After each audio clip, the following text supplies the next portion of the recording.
বৃষ্টির দিনে আলুর ভর্তা দিয়ে ভাত খেতে কার কার ভালো লাগে আমাকে একটু কমেন্টে জানাইন তো আপনারা। আসসালামু আলাইকুম, আনিশাস কিচেনে আপনাদের সবাইকে আবারও স্বাগত জানাচ্ছি আরেকটা নতুন রেসিপিতে। আশা করি যে যেখান থেকে ভিডিওটা দেখছেন আল্লাহর রহমতে সবাই ভালো আছেন।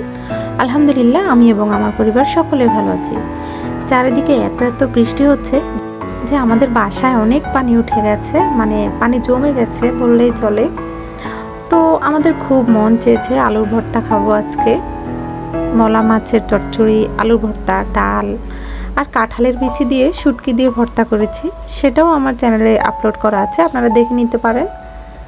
তো দেখতে পাচ্ছেন এখানে কিন্তু আলু সিদ্ধ করে নিয়েছি, তারপর পোড়ামরিচ নিয়েছি, পেঁয়াজ কেটে নিয়েছি, সরিষার তেল নিয়েছি। আমি জানি আলু ভর্তা সবাই তৈরি করতে পারে, কিন্তু কিছু টিপস যখন ফলো করবেন তখন কিন্তু আলুর ভর্তাটা দ্বিগুণ মজা হয়ে যায়। তো আমি আলুগুলোকে প্রথমে চিলে নিয়েছি, তারপর একটা ম্যাশারের সাহায্যে ভালো করে ম্যাশ করে নিচ্ছি। দেখতে পাচ্ছেন খুব গরম ছিল, সেজন্য কিন্তু আগে এভাবে ভেঙে নিচ্ছি, তারপরে একটু হাত দিয়ে কষলে নিব।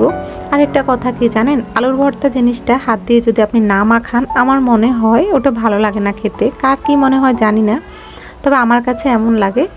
তারপরে এখানে দেখতে পাচ্ছেন পেঁয়াজ, মরিচ, লবণ, সরিষার তেল সবগুলোই নিয়ে নিয়েছি।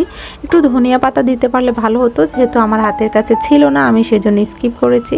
আপনাদের মন চাইলে দিতে পারেন, তবে আমি কিন্তু আবার ধনিয়া পাতা আলু ভর্তা দিলে খেতে আমার ভালো লাগে না।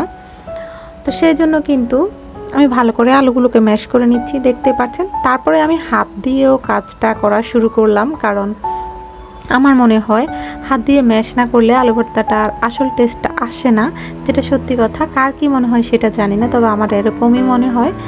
মানে আলুর ভর্তা জিনিসটাতে হাতের ছোঁয়া থাকতেই হবে, যে কোনো ভর্তাই বলেন হাত দিয়েই মানে বানালে টেস্টটা আসলেই দ্বিগুণ হয়।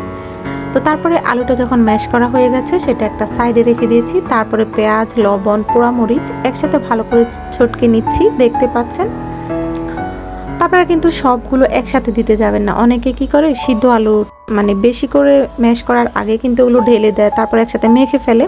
ওটা কিন্তু করতে যাবেন না, তাহলে কিন্তু মরিচের যে ঝাঁঝটা ওটা হাতের মধ্যে ঢুকে গিয়ে হাত অনেক। তাই আলুটা একদম ছটকানো শেষ হয়ে গেলে, ম্যাশ করা শেষ হয়ে গেলে তারপরে এগুলোকে ম্যাশ করবেন।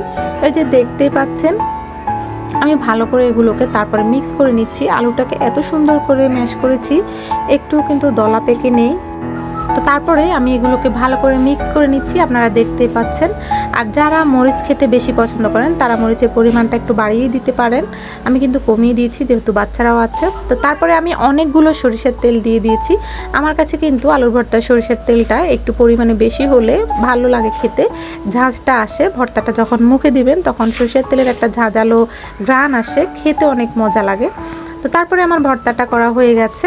তো তারপরে আমি হাত দিয়ে একটু করে নিয়ে গোল গোল করে নিচ্ছি, মানে যেরকম খাবো ওই রকমই করে নিচ্ছি। মনে হলো যে হালকা লবণ কম হয়েছে, সেজন্য আরেকটু লবণ অ্যাড করলাম। তো আমার ভিডিওগুলো যদি আপনাদের কাছে ভালো লেগে যায় সবাই অবশ্যই আমার চ্যানেলটাকে সাবস্ক্রাইব করবেন এবং পাশে থাকা বেল আইকনটি প্রেস করে দিবেন, যেন পরবর্তী কোনো রেসিপি আপলোড করার সাথে সাথে সবার আগে আপনার কাছে নোটিফিকেশান চলে যায়। হয়তো আমার ভিডিওতে আপনার কিছু না কিছু আপনারা শিখতে পারবেন, বা হয়তো আপনাদের সাথে কিছু শেয়ার করতে পারবো, বা আমিও হয়তো শিখতে পারবো, সেজন্য কিন্তু আপনারা আমার ভিডিওটা দেখতে পারেন। তো তারপরে আমি গোল গোল করে আকার করে নিচ্ছি, যেরকম খাবো আর কি। তো আমার মনে হয় হাতের ছোঁয়া না থাকলে কিন্তু ভর্তা জিনিসটাতে আসল টেস্টটাই আসে না। আমি জানি না আপনাদের কি মনে হয়। তো সবার কমেন্ট কিন্তু অবশ্যই মতামত আমাকে জানাবেন, সবাই কিন্তু সবার মতামত আমাকে জানাতে ভুলবেন না। তো এই যে তারপরে দেখতে পাচ্ছেন বাইরে কি যে বৃষ্টি হচ্ছে, তো তার মধ্যে আমরা 2 রকমের ভর্তা আর মলা মাছ ডাল দিয়ে ভাত খেয়েছি। মাশাআল্লাহ এত বেশি মজা লেগেছিল, সত্যি বলতে মানে এর টেস্টটাই আলাদা রকমের ছিল। তো আপনাদের কেমন লাগলো আজকের ভিডিওটা সবাই প্লিজ কমেন্টে জানাতে ভুলবেন না। আর আজকের ভিডিওটা এই পর্যন্তই রাখবো, সবাই ভালো থাকবেন, সুস্থ থাকবেন। আরেকটা নতুন রেসিপিতে আপনাদের সাথে আবারও আমার দেখা হয়ে যাবে। সে পর্যন্ত আল্লাহ তাআলা যেন সবাইকে সুস্থ রাখে, ভালো রাখে। আল্লাহ হাফেজ, আসসালামু আলাইকুম।